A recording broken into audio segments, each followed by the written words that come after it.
네, 안녕하십니까. 네, 안녕하세요. 지난 시간에 이어서 이번에는 남양 특집 성서의 다크 투어.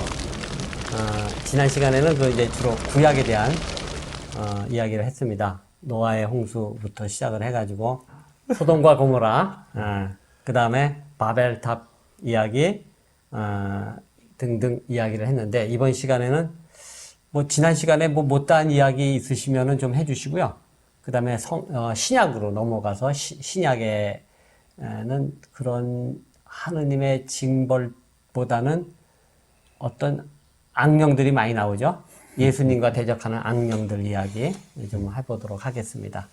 가장 집약적으로 그 반딧불이들의 춤을 보여주는 그것이 바로 히브리 성서다. 아까 제가 이제 그렇게 네. 물었잖아요. 시달타와 예수의 죽음의 차이가 뭐냐. 신약 성서의 다크 투어는 예수의 삶 자체가 다크 투어죠. 특히 마지막으로. 아니, 마지막 처음부터 다크 투어죠. 라마의 탄식. 네. 헤롯이 예, 메시아 아기가 태어났다고 해서 3살 이하인가? 예. 애들을 참살하는 여기에서부터 다크 투어죠. 이게 밤낮에 먼 눈에는 뭐만 보여요. 먼 눈에는 먼 눈에는 뭐만 보여서 저는 축복으로만 봐요. 파솔리니의 마태복음에 보면은 그걸 리얼하게 이미지화 해가지고 그게 나옵니다. 막 애들이 무참하게 막 공중으로 던져지고 내팽개치고 잘리고 뭐 하는 그 파솔리니의 영화에서만 그게 나와요. 근데 그때부터 다크 투어죠. 예수님의 광야의 40일간의 투쟁 다크 투어죠. 무시무시한 다크 투어죠, 이게. 유혹받음. 광야에서의 유혹. 참수당한 요한. 요한의 머리 잘림. 끊임없이 헤롯 궁전의 관료들과 예루살렘 성전의 지배자들과 그 당시에 종교 지도자들 끊임없이 예수를 어떻게 죽일까 모여서 경론들을 벌이죠. 경론을 벌이죠. 마지막 죽음까지 다그 투어죠. 그 이후에 벌어지는 소위 사도행전에서 일어나는 근데 거긴 말할 모든 사건들, 박해, 베드로의 죽음, 바울의 감옥에 갇힘, 마지막 다크 투어는 요한계시록의 저자는 예수의 이름 때문에 반모섬에 탄광에 갇혀가지고 결국은 환상을 보는 거 아니에요. 그러면서 이 얘기를 하죠. 집정관의 도끼에 목 잘려 죽은 우리들의 한 맺힌 울부짖음을 하나님 언제까지 침묵하실입니까? 전체가 다크 투어예요. 그래서 시탈타의 삶과 예수의 삶이 다르다는 거예요. 그래서 이 사람은 보리수 밑에서 각을 하지만 깨닫죠. 이 세상의 존재와 그것이 변화되면서 일으키는 그것의 본질이 뭐냐고 하는 것을 깨닫지만 예수는 그 어둠의 역사적 폭력 사이를 뚫고 나가면서 끊임없이 폭력과 대항하는 거죠. 저항하죠. 이 속에서 어떻게 새로운 삶의 가능성을 우리가 봐야 되느냐. 하는 거죠. 이게 다크 투어예요. 가장 어두운 다크 투어는 광야의 40일이죠. 예수가 직접 경험하는 다크 투어죠. 온몸으로. 또 십자가에 못 박히는 건 큰 거 아니에요. 하여튼 그래서. 그런데 이 광야의 소위 마귀 사탄과의 싸움을 문학적으로 가장 탁월하게 얘기하고 있는 것이 도스토옙스키잖아요. 카라마조프가의 형제들에서 대신문관. 대신문관. 예수님이 다시 오시죠. 대신문관에서. 그래서 복음서들에서 얘기하고 있는 예수님의 삶의 모습들이 다시 재현이 되죠. 재현이 되죠. 그러니까 스페인의 그야말로 대신문관, 그 대신문관의 모습을 가장 잘 드러낸 영화로 잘 보여주는 것이 고야라는 영화예요. 화가 고야. 고야. 그런데 그 대신문관이 다시 온 예수님을 체포해가지고 말하는 것들이 재밌어요. 당신은 그때 했던 것, 그때 했던 말 이외에 하나도 더 다른 걸 하면 안 된다. 그대로만 해라. 그 다음에 재밌죠? 당신이 결국 싸웠던 것은 자유의 문제인데 당신이 말했던 대로 그러한 과정을 통해서 자유를 획득할 수 있는 사람은 그야말로 한 줌도 안 된다. 한 줌도 안 된다. 누가 굶주림으로부터 또는 어떤 인간의 역량을 벗어날 수 있는 어떤 능력을 얻는 것으로부터 그다음에 이 세상을 지배할 수 있는 권력을 얻는 것으로부터 그 유혹을 뿌리치고 어떻게 인간이 자유를 누릴 수 있다고 하냐. 그래서 대신문관은 얘기를 하죠. 한 줌도 안 되는 것들, 몇몇 이런 것들은 가능하겠지만 대부분의 사람들은 그 자유를 원치 않는다. 누가 굶주림을 담보로, 죽음을 담보로 자기의 자유를 주장하며. 그래서 그렇게 얘기하잖아요. 대신문관이 우리는 악마가 제시한 능력을 받아들였다.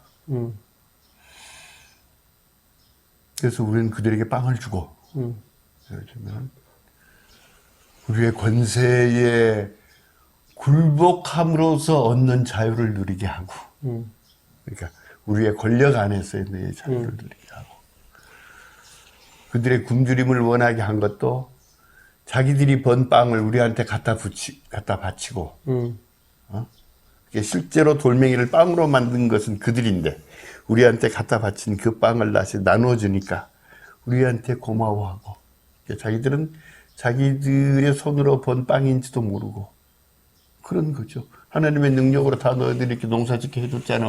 예. 그런 거 아니에요. 그러니 감사해야지. 이게 바치는 거죠. 그게 실제로. 그래서 우리는 그 사건도 재밌죠.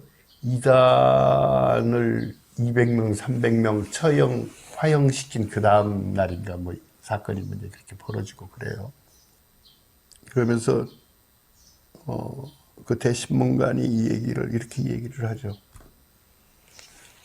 이 세상의 모든 현자들을 모아놓고 인류가 해결해야 할 가장 근본적인 문제와 그것에 대한 물음을 만들려고 하면은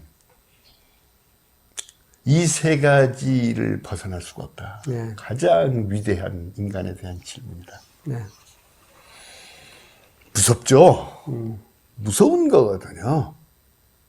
그러니까 단순히 마귀의 시험을 물리쳤다는 정도가 아니라, 문제는 왜 광야 시험 이런 것을 놓고 신학자들은 많이 하죠.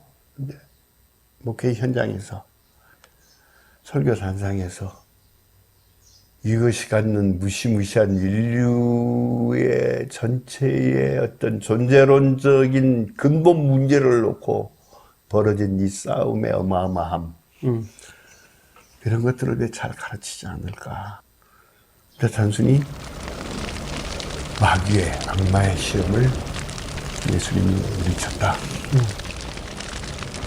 그 얘기를 하겠지만 무시무시하죠. 우리가 되게 이제 신약성서에 예수님의 삶과 관련된 어떤 악마, 사탄, 뭐 바알세불, 뭐 여러 가지. 그런데 이제 아카타로스 예를 들면 그런 걸 표현을 써요. 근데 카타리파 이럴 때는 그 카타리가 순결이라는 뜻이거든요. 카타리나 할 때. 네, 카타리나 할 때 카타리나 이게 근데 이제 아를 붙이면 부정사잖아요. 아, 그래요? 카타리나 그러니까 되게 이제 뭐 악령 뭐 이런 거 나올 때는 그때 또 이게 푸뉴마예요. 푸뉴마 카타르토스 뭐 이렇게 써요. 근데 이 카타리파가 나름대로 그런 어떤 순결과 청빈과 가난의 정신으로 나름대로 공동체적인 삶을 이루려고 했는데 그것이 권력과 교회에 의해서 처참하게 제노사이드 당한 것이 이렇게 두꺼운 책으로 나와 있어요. 랑그독의 농민들이라고 하는 책이 있어요. 라듀르라고 하는 사람이 쓴 책인데 이제 번역되어 있거든요. 그러니까 그 당시에 이제 그 재판 기록들이 남아 있어가지고 그걸 토대로 해서 역사적 연구소예요. 그러니까 정말 예수님이 자신의 삶으로 보여주고 가르쳤고 이것을 통해서 새로운 삶을 이룩할 수 있다고 했던 소위 카타리, 소위 순결하고 정결하고 신과 끊임없이 교통하고 겸손하고 예를 들면 사랑하고 이렇게 살려고 했던 사람들을 얼마나 교회가 악마적인 힘으로 이들을 처형했는가. 이게 역사적 사건이에요. 사이먼 크리칠리라고 하는 사람이 쓴 책인데, 믿음 없는 믿음 이렇게 돼 있는데, The Face of the Faceless 이렇게 돼 있는데, 믿음 없는 믿음의 정치. 그 사람이 이제 자크 데리다를 신학과 결합시키면서 새로운 것을 해 나가는 철학을 전개 나가서 이 사람. 이제 여기에 한 챕터가 신비주의 아나키즘이에요. 한 챕터가 그 다음에 이제 바울 얘기인데 우리가 보통 읽는 바울하고 많이 달라요. 신비주의 아나키즘인데 이건 다른 것이 아니고 당대의 신비주의자들의 삶이라고 하는 것은 앞에 거 다 빼고 결국은 그들의 삶 속에서 그들을 장악하고 있던 경제와 권력의 문제에 혼란을 준다는 거예요. 소유 안 하니까. 예를 들면 청빈하고 가난하니까. 요즘 이제 우리 저 코로나 하는 식으로 해가지고 이게 한 몇 년 한다고 보보세요. 사람들 이렇게 트래픽 없이 물류의 흐름 없이 자기들끼리 이렇게 산다고 생각을 해보세요. 그냥. 네. 그러면 세계가 폭망하겠죠, 지금 우리의 삶이. 현재 경제가. 네. 아니, 경제만이 아니지. 우리 삶의 시스템이. 그야말로 폭망 아니에요. 그러니까 이들을 두고 볼 수 없었다는 거예요. 이게 잠깐만요. 여기 이제 경제 문제라고 봐요. 여기에서, 그냥 잠깐만 해놨었는데. 이게 작은 첩들이. 그렇게 살다 보면은, 결국은 공산주의의 규결, 공산주의로 들어간다는 거예요. 그 삶이 우리의 삶 전체를 보편화시켜버리면 가장 무서운 게 그거였다는 거예요. 경제적 측면에서. 그렇잖아요. 사도행전에 마가의 다락방 그러죠. 오순절 성령에 임하고 그렇죠. 마가의 다락방. 그 다음에 그들의 삶을 구체화한 것이 뭐죠? 공동체. 사랑의 공산주의죠. 새로운 공동체. 새로운 공동체인데 그냥 말 그렇게 하지 말고 그냥 직접적으로 얘기를 하자고요. 우리식으로 얘기하면은 공을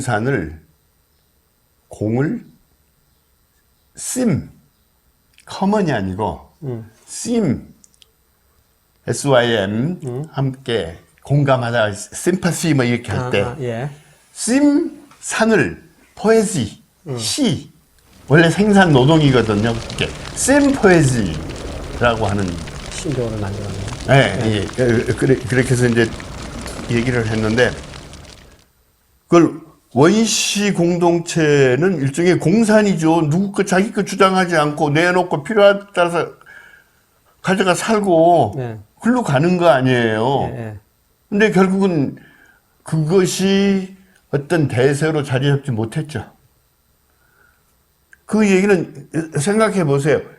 처음에 다락방에서 성령을 받고 그들이 그 성령에 따라서 예수의 삶을 다시 안으로 모시는 순간 우리들의 삶은 이런 거라고 내놓았던 삶이 그 삶이에요. 그런데 겁나죠. 우리가 예수 신약성서에 나오는 악령, 악마, 사탄 얘기를 할 때 자꾸 초점이 예수님이 어떻게 그들을 기적적으로 치유했는가, 어떻게 추방했는가 하는 쪽으로 우리의 시선이 가 있잖아요. 네. 그런데 그들에 의해서 어떤 삶을 살고 있는가? 악마에 의해서. 그런데 그 현상은 예수만 있었던 것이 아니고 그렇게 악마를 추출하고 귀신을 쫓고 굿하고 하는 것들은 어마어마하게 많이 있었어요. 고대에서부터. 네. 모든 종교가 그거 했고요. 네. 그러니까 그들을 추출하고 뭐 해서 예수님의 놀라운 어떤 신적 능력을 우리가 찬양합니다. 이런 것이 아니고 사탄의 세력에 의해서 그것에 사로잡힌 사람들의 삶의 현실이 뭐냐. 그걸 들여다봐야 돼요. 그런 거거든요. 그 다음, 그것으로부터 노연하고 그 사람의 삶이 어떻게 변화됐느냐. 예수님이 이제 날 따라와. 목사님이 누구 고쳐주고 이제 너 고쳐줬으니까 예수 믿고 교회 와서 헌금 많이 내. 이런 거 안 하잖아요. 돌아가. 내 삶의 현장으로. 오늘 우리가 주목해야 할 것은 성서에 나오는 사탄, 마귀, 악령, 정체가 뭐고 예수님이 어떻게 신적인 능력으로 그들을 추방하고 어떻게 치유했고 하는 것보다도 오늘 우리의 삶 속에 네모릭한 게 뭐냐 이게요. 악마적인 게 뭐냐. 이걸 물어봐야죠. 이걸. 우리한테 과제로 주어진 것은. 그 악마의 정체를 알면은 성서를 통해서 나타나는 악마의 정체를 알면은 뭐 지금 우리 삶 속에서의 그 악마적 요소들은 뭐 많죠. 예. 우리 성서는 얘기했잖아요. 예. 광야에서 악마가 와가지고 자기의 정체를 다 드러냈잖아요. 드러냈죠. 예. 그러니까 악마는 네. 예, 악마는 우리를 죽이는 데 목적이 있는 게 아닌 거고, 예, 굴복시켜서 자기가 시키는 대로 하도록, 그러니까 그 악마의 소나기에서의 삶을 살도록 하는데 목적이 있는 거지, 예. 우리를 죽이려고 하는 게 아니죠. 그러죠. 예, 예, 당연한 거죠. 예. 예, 저는 뭘로 굴복시켜요? 그 빚쟁이들 똑같다고 생각해요. 빚쟁이들 우리를 안 죽여요. 빚진 사람 술 사주고, 보약 사주면서 돈을 다 받아야 되니까, 자기가. 그러니까 그 빚 져본 사람은 알죠. 자기한테 위로해주고 술 사주고 보약 사주는 사람은 빚쟁이밖에 없어요. 주변에 있는 사람들은, 가족이나 이런 사람들은 비난한다고요. 너 왜 그랬냐 어쩌냐 막 그런다고요. 못 살게 군다고요. 오히려. 진짜는 예. 그런데요. 예. 돈 갚으란 얘기 안 한대요. 예? 아, 그렇죠. 위로해 준다니까요. 그리고 아니, 예. 돈도 안 받는데. 돈도 안 받는다고. 그러면서 끊임없이 부채 의식을 가지고 그렇게 하는 거예요? 굴복하도록. 예. 진짜는 이걸 누가 깠어요? 니체가 깠지. 아, 니체가. 니체가. 그렇게 한다. 그러네. 갚을 길이 없는 거야. 예. 그래서만 안 받아. 그러면서 끊임없이 살아있게 해. 그러면서 자기를 경외하고 무슨 말을 하면 따르게 하고. 그렇죠. 그게 목적이야. 예. 돌려줄 길이 없는 빚. 그래서 제가 얘기했잖아요. 우리를 빛으로부터 주기도문에 우리의 빚을 우리를 자유케 해주시고 이 얘기를 했죠. 그런데 어쨌든 결국 악마적인 것은 악마는 광야의 시험에서 드러났어요. 도스토옙스키가 말하듯이 인간의 자유의 문제예요. 예. 근데 자유를 무엇으로 억압하고 제어하고 자기 품 안에 자기 손아귀에 놀도록 해요? 굶주림과 어떤 능력과 힘과 예. 이것으로서 우리를 제어하고 있는 거죠.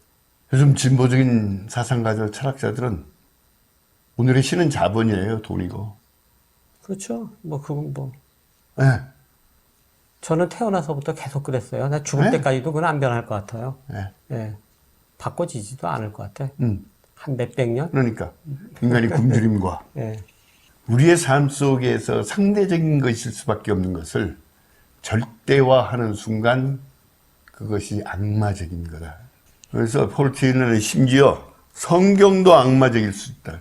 어느 순간 어느 것을 절대화하고 왜냐하면은 어떤 사건에 대한 나름대로의 무엇을 가지고 기록한 문서인데 그걸 절대화하는 절대화하는 순간 예. 성서 자체도 악마적인 것이 되고 마적인 것이 되고 예. 맞죠. 교회 건축도 예, 맞죠. 예. 악마적인 것이 되고 예. 가장 두려운 것은 상대적인 세계 속에서 절대적인 그 세계 속에서 뭔가 절대적인 것을 위장해서 내놓은 것으로 인간을 끊임없이 복종하게 하고 비굴하게 하고 억울하게 하고 한마디로 말하면은 인간의 자유의 문제를 놓고 그 자유를 비틀고 억압하고 엉뚱한 것으로 흐르게 하는 모든 절대화된 어떤 힘, 능력 그 악마다. 이런 것을 악마라고 하기보다는 데모닉하다, 데모닉하다. 악마적이다 악마적이다. 라고 얘기를 해요. 간단해요. 안식일날 굶주려서 미리색 좀 잘라 먹었는데 왜 법 어겼냐고. 그 순간 그 법은 악마적인 법이 되죠. 그러니까 모든 건 관계예요. 이제 얘기할게요. 박원순 시장 사건 터지면서 나는 악마들을 봤어요. 제가 전번에 그런 얘기를 했었죠. 죄가 있는 것이 아니라 어떤 사건 속에서 어떻게 생각하고 어떤 결정을 하고 어떤 말을 하고 하는 순간 죄가 발생한다. 죄는 사건이다. 그건 사람들이 아니거든요. 예를 들면 죽음 앞에서 요즘 유튜버나 이런 것을 보면서 소위 그 찌라시도 아니죠. 그건 뭐 그 언론들을 보면서 다시 바벨탑 사건을 생각을 했어요. 야, 그들의 언어와 그들의 말과 그들의 의도만이 이 세상을 지배한다고 하면은 지금 그러려고 하죠. 기덕이라고 그러지, 기덕이. 그 언론이 우리 시대를, 우리의 삶을 유일하게 모놀로그로 우리를 지배하고 우리를 장악하고 있다고 하면은 도대체 우리의 삶이 어떻게 될까? 악마적인 거죠. 마적인 거죠. 근데 기덕이 언론이 목표로 하는 건 뭐예요? 통제. 힘의 장악이죠. 예. 나름대로. 예. 또 하나 경제적 이익이죠. 예. 다 귀결되죠. 경제적 이익으로. 예. 예수를 광야에서 40일 시험했던 사탄의 모습이 그대로예요. 나한테 복종해. 나한테 절해. 뛰어내려봐. 뜻 데모닉한 거거든요. 네. 일부는 막말로 그 도스토옙스키의 대신문관이 얘기했듯이 그래 스스로 노동해서 만든 빵을 마치 주는 그들에게 감사하는 그러면서 자신들의 자유를 유보하고 유폐하고 팔아넘긴 이 수많은 사람들처럼 거기에 따라가는 그 사람들은 또 있는 거죠. 그러니까 예수의 삶은 우리의 역사 속에서 인간을 지배하고 제어하고 통치하고 굴복시킬 수 있는 근본적인 영원한 숙제, 영원한 문제 생존의 문제, 힘의 문제, 능력의 문제, 이것으로 인류를 끊임없이 유혹하는 이 악마의 세력과 우리가 어떻게 저항하고 대항해야 하느냐 하는 것을 당신의 삶으로 부딪혀가면서 예. 하는 거 아니에요. 결국 그러니까 마지막 삶의 자리는 그 자리죠. 십자가의 자리죠. 그걸로 갈 수밖에 없는 거죠. 얼마나 무서워요. 누가복음에 내가 온 것은 며느리와 시어머니, 서로 대적하게. 아들과 이 세상에 불을 지르러 왔다. 서로 대적하는. 무섭거든요, 이게. 그러면은 예수님이 불을 지르러 온 그 인간적 삶의 관계가 어떤 관계이기에 이것을 총체적으로 전복시키고 파괴시키고 불을 지르려고 했는지. 이건 하나님의 폭력에 구처하죠. 예수의 삶 속에서 구처되는 거죠. 무섭게 타오르는 거죠. 다른 게 하나 있어요. 같으면서도. 신부니 처음에 이 얘기를 했어요. 하나님의 사랑이죠. 어떻게 돌파해 나가? 사랑으로.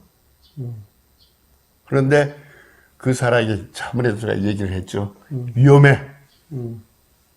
우리의 삶의 현실을, 이 체제를, 이 권력 시스템을, 이 경제 시스템을, 이 경제적 흐름을 자꾸 건드려, 파괴해.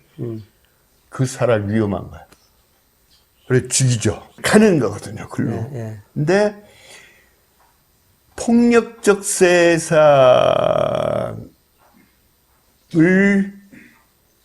뒤집어 엎고, 어떻게 다시 새로운 삶으로 만들어낼 거냐고 하는 구체적인 포에지, 아까 이야기한 대로 우리의 노동, 예를 들어 우리의 생산, 이 포에지가 결국은 사랑의 노동이고 사랑의 생산이거든요. 무서운 거거든. 이것만이 이 성서 속에 소위 다크 투어, 이 어둠의 소위 터널 속에서 우리가 혁명 못해요, 기독교인들. 안 돼요. 우리가 뭐 우리 체 개발화도 아니고 레닌도 아니에요. 그럼 어떻게 해야 되냔 말이에요. 그러니까 내가 이 얘기 해야 했잖아요. 되는데. 그래서 반딧불이의 춤이라도 춰야 된다. 예. 반딧불이의 사랑의 춤이라도 우리가 춰야 된다. 유지와 그것을 유지하고 거기에서 평화를 얻고 안락하고 거기에 안주하는 꼼지락거리기 싫어하죠. 그러면 안 되죠. 그래서 조금 이제 결국은 이제 거기까지 가 닿는 건데 슬라보의 지제 요즘 우리나라에서 한참 사람이 이제 쓴 책 폭력이란 무엇인가 이제 번역되어 있는데 이 마지막 챕터가 소위 신적 폭력, 신의 폭력이에요. 신의 폭력 문제인데 쉽지가 않아요. 이건 왜냐하면 재정적이고 법 보호적인 신화적 폭력이 있다. 신의 폭력이 있어요. 신화적 폭력. 그것은 어떤 폭력을 통해서, 뭐 혁명을 통해서 예를 신화적 폭력이 있는데 그 폭력은 법재정적이고 법을 만들고 법을 보존하려고 한다. 그런데 신적 폭력은 법을 파괴한다. 그 법을 파괴한다. 경계를 무너뜨린다. 거기서 신이라는 것은 지금 예수님을 얘기하는 것 같은데요. 구약의 하나님을 얘기를 해요. 구약 성서에 나오는 폭력. 구체적으로 이제 드는 게 민수기 16장 고라 아로 출애굽을 해서 광야로 유랑을 하다가 우리를 왜 이렇게 젖과 꿀이 흐르는 땅에서 구해내가지고 뭐 좋은 데로 간다더니 왜 이렇게 고생을 시키냐. 그 다음에 아론을 중심으로 해서 어떤 제사장적인 어떤 그런 것을 하고 있는데 고라가 무리를 모아가지고 우리 다 같이 다 해방된 이런 사람들인데 왜 너희들이 권력을 독점해? 예를 들면 그러면서 이제 달라들거든요. 그러니까 하나님이 고라와 그를 따르는 무리를 모아놓고 땅을 쪼개서 한꺼번에 쓸어버려요. 그런데 난 발터 베냐민에 해서 그걸 보면서 신은 속죄시켜서 살게 하는 것이 아니라 아예 죄를 면하게 해버린다. 아예 그냥 쓸어버린다. 이게 신적 폭력이라는 게 완전히 아까 리부팅이에요. 그래서 신화적 폭력과 신적 폭력을 구분을 해요. 네. 그래서 아까 내가 예수님의 소위 불을 붙이러 왔다. 예를 들면 이게 신적 폭력이거든요. 그러니까 지금까지 인간들이 만들어 놓은 어떤 폭력적, 지배적 이런 수탈과 착취의 세계 속에서 이루어지는 그 법 시스템을 총체적으로 태워버리려고 그걸 신적 폭력이라고 얘기를 해요. 그런데 이제 마지막에 이 슬라보의 지적이 케르케고르의 그 사랑의 역사를 마지막으로 끌고 오면서 이 폭력의 영역은 결국은 사랑의 영역이다. 사랑보다 더 무서운 폭력은 없는데 그것은 리부팅의 폭력이에요. 그러니까 사랑이 무섭죠. 저번에도 얘기했죠. 가르마 붙잡힌 년 돌멩이 가지고 쳐봐. 그건 그 당시의 관습과 관행과 모든 율법 시스템을 파괴해버린 그건 폭력이죠. 그 세계에 가는 하나님의 폭력이에요. 그 폭력은 사랑의 폭력. 이 데모닉한 지금 우리를 지배하고 있는 이 데모닉한 현실, 그 악마적인 그 악령들의 세계에 우리가 대항할 수 있는 근본적인 것은 뭐냐? 사랑인데 폭력적 사랑이에요. 신적 폭력의 사랑. 적당히 어루만지고 받아들이고 용서하고 이런 얘기가 아니거든요. 같이 타협하고. 다 타협하고 적당한 선에서 여기까지 우리 뭘 해보자 이런 게 아니고. 맞습니다. 결국 동의합니다. 그 터널 속에서 우리가 이룩해내야 할 것. 그건 다시 한번 사랑일 거예요. 안 이루어지겠어요? 그래서 제가 오죽하면 반딧불이의 춤이라도 춰야 한다고 얘기를 하겠어요. 그냥 시도하고 노력할 뿐이지. 예. 뭐 그렇게 안 되잖아요. 예. 그래도 그런데 가야죠. 해야지. 예, 그래도 가야죠. 해야 되는 거지 뭐. 예, 하는 데까지는 해보는 거죠. 예. 그 대신 하나만 이제 마지막으로 얘기하고 이제 끝낼게요. 예. 중세에 사람들이 성사를 펼칠 때는 우리는 어떻게 하면 이런 식으로 이런 사람들에 의해서 이런 원칙들의 이름으로 이런 목표들을 위해 이런 절차를 통해 그런 식으로 그것을 위해 그들에 의해 통치당하지 않을 것인가 라는 물음이 생길 때마다 성서를 펼쳤다는 거예요. 그래서 서구에서 비평이라고 하는 것은 미지의 세계를 향해 자기를 내던지는 어떤 행위라는 거죠. 미셸 푸코라고 하는 사람이 지금 이야기해요. 네. 그런데 그 성서를 끊임없이 어떤 교회 제도, 도구마, 어떤 목회 시스템의 어떤 인트레스트 이런 것을 위해서 호도하고 왜곡하고 비틀고 한단 말이에요. 중요한 건 성서 자체가 그렇게 되어 있어요. 그러니까 아까 강섭 교수 이야기하더라고. 인간의 그 비루한 욕망과 추잡한 이런 삶과 이런 것들을 까발리고 담아내기도 했지만은 마지막까지 그 시대의 지배 권력과 종교 권력의 산물이 성서예요. 누가 이거 했겠어요. 포로 이후 잡혀가가지고 다시 유대교란 것이 형성되면서 전통 다시 모으고 이전에 썼던 거 전승들 채집하고 하면서 작성하잖아요. 작성을 하는데 뭐가 살아있었는지 하여튼 그러한 인간의 역사, 하나님의 폭력의 문제 이런 얘기들을 약간씩 손질은 하지만 털어낼 수가 없는 거죠. 그 역사의 지층에 차곡차곡 쌓여 있었던 거니까. 이것을 부정하고 그들만을 위해서 문서를 만들고 왜곡하고 할 수는 없었던 거죠. 그러니까 성서를 읽을 때 이제 저번에도 얘기했잖아요. 지뢰밭이니까 조심해서 읽으세요. 얘기를 했고 토마스 머튼 얘기도 제가 잠깐 했었고 그렇지만 바로 이런 성서라고 생각하고 그야말로 다크 투어를 한다는 그런 어떤 느낌을 가지고 성서를 좀 읽어 나가시다 보면은 한숨이 푹푹 나올 겁니다. 이런가 우리의 삶이 이런 건가? 이 속에서 뭐를 어떻게 메시지를 찾아내는 건가? 우리에게 어떤 말씀을 주는 건가? 조금 더 물어가면서 네. 그렇게 성서의 다크투어를 하셨으면 좋겠다 하는 생각을 합니다. 오늘 여기까지입니다. 네, 감사합니다. 한없이 또 드네요. 네, 역시 성서의 다크투어도 결론은 삶의 문제네요. 우리의 삶의 문제로 삶의 귀결되고, 문제라고. 예, 종교 또한 다 삶의 문제고, 예. 예. 오늘 이정희 목사님과 함께 성서의 다크투어, 여름에 좀 시원하라고 좀 한번 이렇게 얘기를 해봤는데, 더 후덥지근해졌어요? 예, 더 후덥지근해진 것 같습니다. 그래요. 예, 감사합니다. 고맙습니다. 예, 수고하셨습니다. 예.